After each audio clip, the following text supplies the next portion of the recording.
Hello and welcome to the interview on France 24. We're joined by the President of Armenia, Armén Sargsyan. Mr. President, thank you very much for being with us from Yerevan in Armenia. Well, it's a pleasure to speak to you, Stephanie.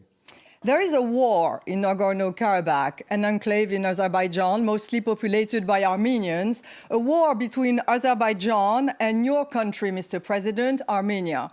Mr. President, your country and Azerbaijan agreed on a new ceasefire on Saturday night. It was a new attempt. The ceasefire was once more violated. Why? Well, I have a question here to my Azeri colleagues. To the leadership of Azerbaijan, it's not to the Armenian side. And the first question is why on earth on the 27th of September, Azerbaijan started a war against the Republic of Artsakh, people of Nagorno-Karabakh. Of course, Armenia as a republic and Armenians worldwide, including those Armenians that live in France, they support Nagorno-Karabakh. So the question is, we had more than 20 years, a peace process which was led by OSCE Minsk Group, co-chaired by France, by United States and Russia, and that negotiations were going more than 20 years and they were quite successful because the moment you have that sort of a complexity of an issue, there are hundreds and hundreds of questions. So the Minsk process has reduced it and successfully solved a lot of issues, created some sort of a trust, and eventually they were close to resolutions with a couple of questions that were the most important, political, and the questions that needed political will and compromise. But on 27th of September, Azerbaijan started the war. And as you know, after a while, Russia mediated a ceasefire. And that ceasefire was broken by Azeri side. And I think it's a question more to Azeri side, why on earth they started the war and why they sort of broke the ceasefire. And the breaking ceasefire and the beginning of the war, both of them started with shelling of Stepanakert, which is the capital city of Republic of Artsakh. And the third time, as far as I know, and I think the French side and the co-chairs and the French side were also involved to create a stable ceasefire, but again, Azerbaijan has violated it. Right. It looks like they believe that they can sort out the conflict with a war, rather than talking. Right, Mr. President, but the Azerbaijan's defense ministry accused Armenia of using weapons to attack the positions of the Azerbaijani army in two regions north of Nagorno-Karabakh along the border. So what's your take on this, Mr. President? Well, I'm not in a position of basically answering to the Minister of Defense of Azerbaijan, so I don't think that he is correct. And you can ask my defense minister or the defense minister of Republic of Artsakh. Turkey and Azerbaijan, Mr. President, deny the fact that Turkey sent Syrian jihadists in Nagorno-Karabakh. You say they do. Do you have proofs, Mr. President? Well, you know what? They are this asking a president of Republic to come with a proof. First of all, I don't think is the right thing. Number one. Number two. The proof is there. The fighters are there, and they are not only in Nagorno-Karabakh. These fighters were in Syria. These fighters were in Libya. Now that same Turkish agency, I brought them to Azerbaijan, and the proof is there. The difference between now and the first war, which was early 90s, there were some jihadist fighters there from Afghanistan and elsewhere, but these were individuals. Now, this time, it's these Islamic fighters or terrorists, they are terrorist groups, forbidden by many countries, including France.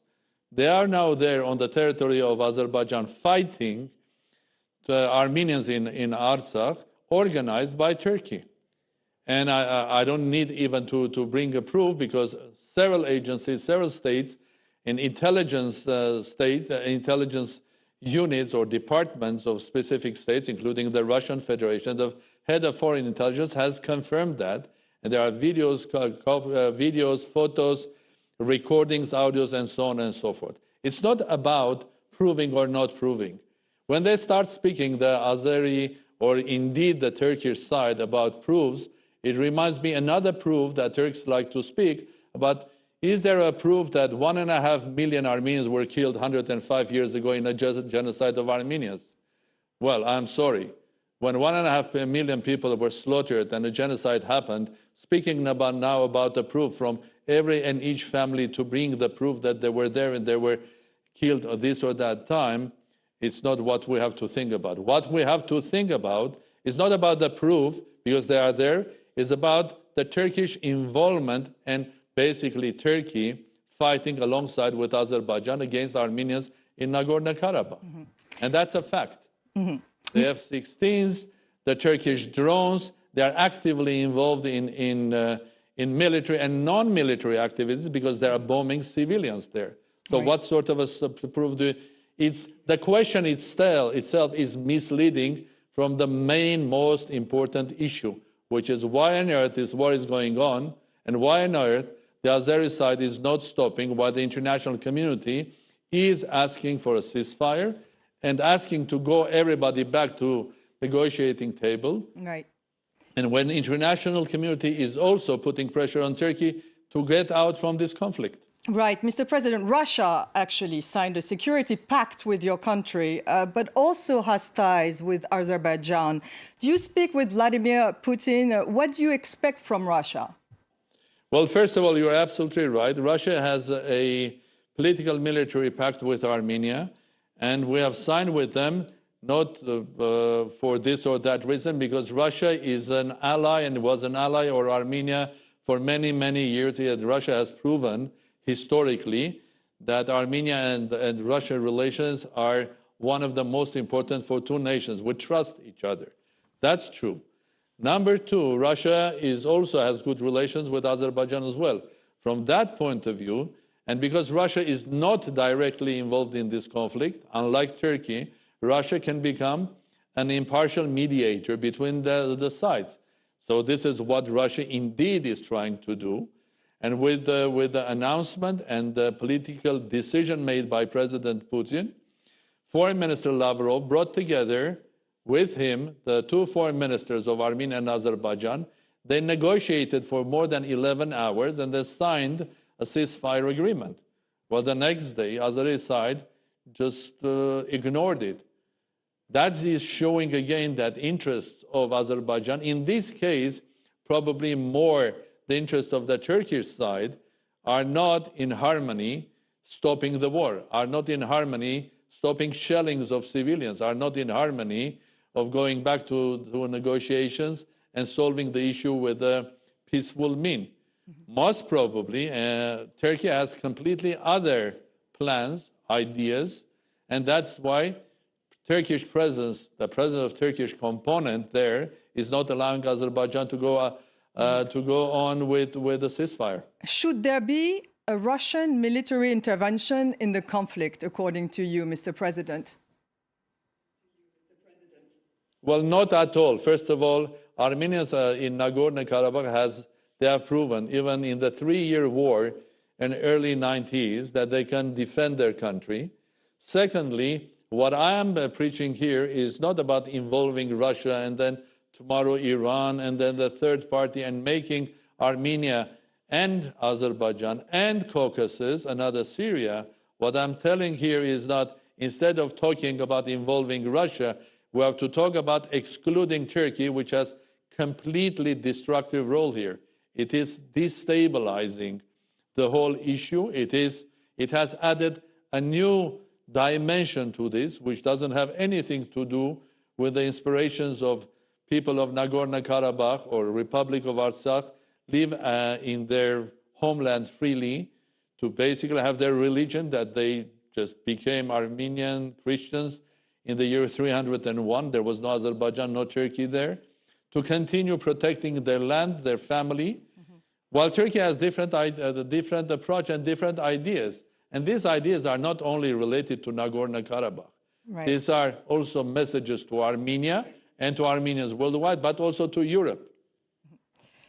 So do you think the Minsk group is still the proper arena to negotiate? What would you expect from France or for Europe at large? Because you're talking about Europe now. Well, let's first analyze why on earth, in short, why on earth Turkey is doing this. Well, they claim they are ethnic brothers with Azerbaijan, but they are ethnic brothers with many nations far, far from Turkey. Secondly, they spoke about PKK fighters, which is complete nonsense. They spoke about protecting international logistics or pipelines that run from Azerbaijan via Georgia to Turkey. Another nonsense. If Armenians had any intention of hitting them, they would have done that years ago, 20 years ago, not allowing Azerbaijan to make billions of euros and then spending them on buying arms and then killing now Armenians. Right. The real intention, most probably, and this is not only me, but a lot of analysts, that Turkey wants to be in Azerbaijan, to stay in Azerbaijan, and to control energy. But Right. if you look at what is happening the recent several years, Turkey is trying to control energy resources from Caspian and Central Asia that goes to Europe and Right. basically makes somehow Europe, at Right. least Southern Europe, as a hostage. Like they have made Europe a hostage because of the refugees. Right, Mr. Yes. President, we're lacking of back time to right now. international community. Right, just the Nagorno-Karabakh I'll to go control. back to your question. Yeah, the Nagorno-Karabakh to control of 7 localities, very quickly, Mr. President, in Azerbaijan in the 90s, which became a buffer zone. Could this buffer zone be part of negotiations? I'm talking about negotiations, Mr. President. What do you put on the table? Very briefly. Well, let me say it briefly. Today, the Security Council of UN is getting together. I expect them, after that, with an announcement to put pressure on Turkey to stop being involved. I expect NATO, European Union, to put pressure on Turkey and Azerbaijan to stop and start a ceasefire. The moment ceasefire is reached, but everything is on table. That was the whole concept of having Minsk group and with 3 co-chairs negotiating everything. Whatever you said, the 7 regions, the 5 regions, the 2 regions, and eventually the most important thing is the final status of Nagorno-Karabakh. So everything is on table for negotiations, but there is one simple thing, one simple step one has to do. Right, well, thank Stop you. the war, go to the table of negotiations. Thank you very much, Mr. President, and thank you for watching. Stay tuned on France 24. More news are coming up.